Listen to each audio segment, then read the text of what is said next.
റംബൽസ്റ്റിൽസ്കിൻ, James fin Garner. റംബൽസ്റ്റിൽസ്കിൻ എന്നത് German നാടോടിക്കഥയാണ്.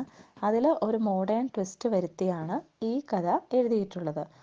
റംബൽസ്റ്റിൽസ്കിൻ എന്ന ആ ഒരു ട്രഡീഷണൽ കഥയെ ആസ്പദമാക്കി ധാരാളം കാർട്ടൂണുകളൊക്കെ നിർമ്മിച്ചിട്ടുണ്ട്. ഇതിന് പുതിയൊരു വേർഷനാണ് നമുക്കിവിടെ പഠിക്കാനുള്ളത്. വളരെ പണ്ട് ഒരു രാജ്യത്ത് വളരെ ദരിദ്രനായ ഒരു മില്ലർ ജീവിച്ചിരുന്നു. അദ്ദേഹത്തിന് തൻ്റെ ആ അവസ്ഥയെപ്പറ്റി വളരെ സങ്കടമുണ്ടായിരുന്നു. സങ്കടവും ദേഷ്യവും അദ്ദേഹത്തിനുണ്ടായിരുന്നു.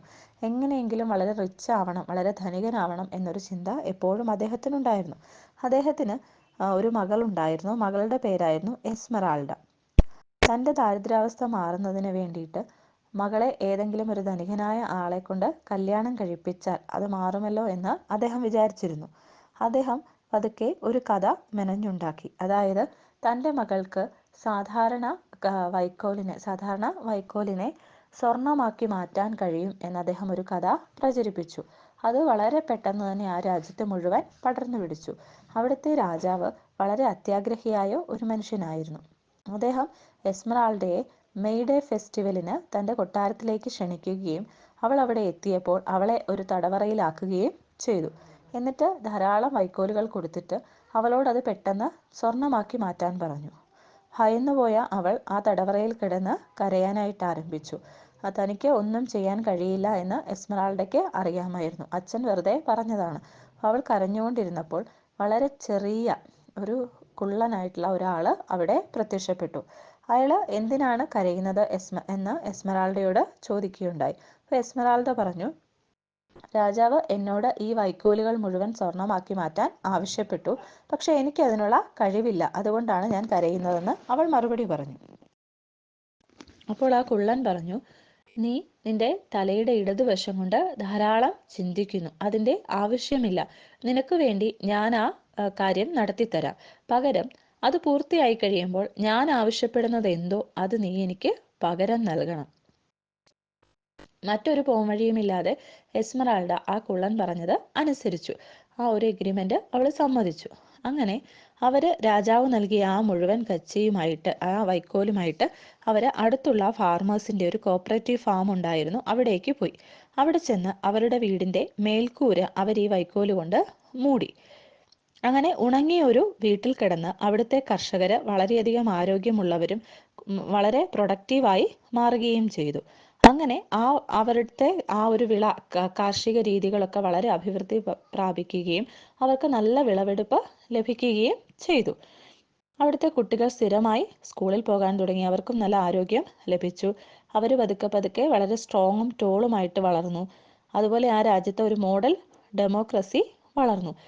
സാമ്പത്തികപരമായോ അല്ലെങ്കിൽ ജെൻഡർ ഇൻഇക്വാളിറ്റിയോ ഒന്നും അവിടെ ഇല്ലാതായി. അവിടുത്തെ മരണനിരക്കും വളരെയധികം താഴ്ന്നു. അതായത് ഇൻഫൻറ്റ് മോർട്ടാലിറ്റി, അതായത് കുട്ടികളുടെ മരണനിരക്ക് വളരെയധികം കുറഞ്ഞു. അങ്ങനെ പതുക്കെ ആ രാജ്യം അഭിവൃദ്ധി പ്രാപിച്ചു.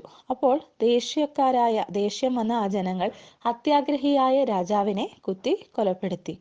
അങ്ങനെ ജനങ്ങൾ വളരെ സന്തോഷത്തോടെ ജീവിക്കാൻ തുടങ്ങി. ആ സമയത്ത് ജനങ്ങൾ എസ്മറാൾഡയുടെ ആ ഒരു അവർ ചെയ്തു തന്ന ആ ഒരു ഉപകാരത്തെപ്പറ്റി വളരെ നന്ദിപൂർവ്വം സ്മരിച്ചു. അതായത് വൈക്കോൽ തുറു കൊണ്ടുപോയി അവരുടെ വീട് മേൽക്കൂര മൂടി. അതാണ് ആ കാര്യം. അപ്പോൾ എസ്മറാൾഡയോട് വളരെയധികം സ്നേഹം തോന്നിയ ജനങ്ങൾ ധാരാളം സ്വർണം അവൾക്ക് സമ്മാനിച്ചു. ഇതെല്ലാം കഴിഞ്ഞപ്പോൾ ആ കുള്ളൻ ചിരിച്ചുകൊണ്ട് എസ്മറാൾഡയോട് ചോദിച്ചു, ഇപ്പോൾ നിന്റെ ആ ഒരു ആഗ്രഹം സഫലമായില്ലേ? ഇങ്ങനെയാണ് സാധാരണ വൈക്കോൽ അല്ലെങ്കിൽ കച്ചിയെ സ്വർണമാക്കി മാറ്റാൻ സാധിക്കുന്നത്. അപ്പോൾ വളരെ ഭീഷണിപ്പെടുത്തുന്ന ഒരു സ്വരത്തിൽ ആ കുള്ളൻ ചിരിച്ചിട്ട് പറഞ്ഞു, ഇനി നിന്റെ ഊഴമാണ്. നിനക്ക് വേണ്ട കാര്യം ഞാൻ ചെയ്തു തന്നു. അതുകൊണ്ട് ഞാൻ ആവശ്യപ്പെടുന്ന കാര്യം നീയും എനിക്ക് ചെയ്തു തരണം. അതായത് നിനക്ക് ജനിക്കുന്ന ആദ്യത്തെ കുഞ്ഞിനെ എനിക്ക് തരണമെന്ന് പറഞ്ഞു. ദേഷ്യത്തോടെ എസ്മറാൾഡ അയാളോട് പറഞ്ഞു, എൻ്റെ റീപ്രൊഡക്റ്റീവ് റൈറ്റ്സിലൊന്നും പ്രത്യുൽപാദന അവകാശങ്ങളിലൊന്നും നിനക്ക് കൈകടത്താനുള്ള അവകാശം ഇല്ല. ഇത് കേട്ട ആ കുള്ളൻ വീണ്ടും ദേഷ്യം വന്നു. അപ്പോൾ എസ്മറാൾഡയ്ക്ക് മാറ്റമൊന്നുമില്ല എന്ന് കണ്ട അയാൾ പറഞ്ഞു, എങ്കിൽ ശരി, ഞാൻ ഒരു അവസരം കൂടി നിനക്ക് തരാം. നീ എൻ്റെ ശരിയായ പേര് പറയുകയാണെങ്കിൽ, അതായത് എസ്മറാൾഡയ്ക്ക് ഇതുവരെ അയാളുടെ പേരറിയില്ല, നീ എൻ്റെ ശരിയായ പേര് പറയുകയാണെങ്കിൽ ഞാൻ ഈ എഗ്രിമെൻറ്റിൽ നിന്ന് പിന്മാറാമെന്ന് പറഞ്ഞു. എസ്മറാൾഡ അത് സമ്മതിച്ചു. ഒരു നിമിഷം നിന്നതിനു ശേഷം അവൾ പെട്ടെന്ന് തന്നെ പറഞ്ഞു, റംബൽസ്റ്റിൽ സ്കിൻ. അതായിരുന്നു ആ കുള്ളൻ്റെ പേര്. ഇത് കേട്ട ഞെട്ടിപ്പോയ ആ കുള്ളൻ ചോദിച്ചു, നിനക്ക് എങ്ങനെ മനസ്സിലായി? അപ്പോൾ അവൾ പറഞ്ഞു, നീ ചെറിയ ആൾക്കാരുടെ എംപവർമെൻറ്റ് സെമിനാറിന് പോയിരുന്നു. ആ പോയതിൻ്റെ നെയിം ബാഡ്ജ് ഇപ്പോഴും നിൻ്റെ ഡ്രസ്സിലുണ്ട്. അത് നോക്കിയാണ് ഞാൻ നിൻ്റെ പേര് വായിച്ചത്. അങ്ങനെ റംബൽസ്കിൻ ഭയങ്കര ദേഷ്യത്തോടെ അവിടെ ഷൗട്ട് ചെയ്തു. ആ സമയത്ത് ഭൂമിയിലൊരു വിടവുണ്ടാവുകയും അയാൾ അതിനകത്തേക്ക് താന്നു പോവുകയും ചെയ്തു.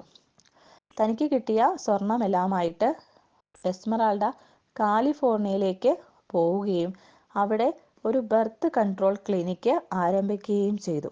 അവിടെ ഇങ്ങനെയുള്ള സ്ത്രീകളെ, അതായത് റീപ്രൊഡക്റ്റീവ് സിസ്റ്റത്തിൻ്റെ അല്ലെങ്കിൽ റീപ്രൊഡക്റ്റീവ് റൈറ്റ്സിൻ്റെ പേരിൽ അടിമകളാക്കപ്പെട്ട സ്ത്രീകളെയെല്ലാം അവരവിടെ കൊണ്ടുവന്നു.